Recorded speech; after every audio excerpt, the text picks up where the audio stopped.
Hello বন্ধুরা, শুভ দুপুর। চলে এলাম রোজকার মতো রান্না নিয়ে। তো দুপুরবেলা নেই, আজকে 4টে বেজে গেছে, 4:05 খেতে বসেছি। রবিবার বললাম না যে রবিবার হলে আমাদের দেরি হয়। তো আবার ওই নিয়ে এসেছে যেটা আমরা খেতে ভালোবাসি, তাই নিয়ে এসেছে, ওইটা আবার করলাম, তাই দেরি হয়ে গেল। নাহলে ছেলে চিকেন স্টু আর আমার ওইটা হয়ে গেছিলো। তো দেখাচ্ছি, চলো তোমাদের দেখিয়ে দিই। অনেকটাই এখন বিকেল হয়ে গেছে, দুপুরবেলা ভুল। তো এই যে আমার কর্তা খেতে আরম্ভ করে দিয়েছে, আর এখানে আমি নিয়ে বসে গেছি। এই দেখো সেই পাতা বাটা, লাউ পাতা বেটে আর চিংড়ি মাছ দিয়ে করেছিলাম। তো এই দেখো কত সুন্দর লাগছে না খেতে। এই দেখো হাত বাড়াও, আমি দেবো কী করে?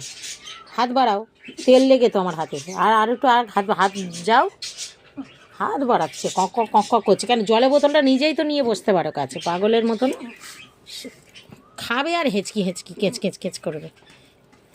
আর এই দেখো বন্ধুরা, পুরো দেখো 4:05 হয়ে গেছে, আমরা খেতে বসেছি, দেখেছো?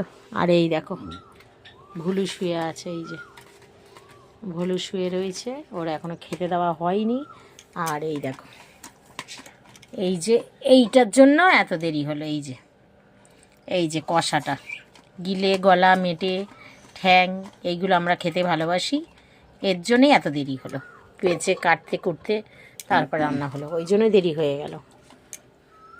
তো চলো বন্ধুরা খেয়ে নিই।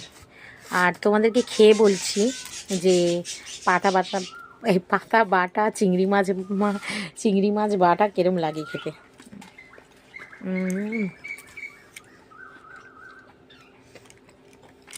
দারুণ হয়েছে, দারুণ। আরও ঝাল দিয়েছি, কটা কাঁচা লঙ্কা দিয়েছি বলে আরও বেশি ঝাল হয়েছে। তো খুব সুন্দর হয়েছে বন্ধুরা, তোমরা একবার খেয়ে দেখতে পারো, খুব সুন্দর হয়েছে। তো সবাই ভালো থেকো, সুস্থ থেকো, ভগবান তোমাদের মঙ্গল করুক। চলো টাটা।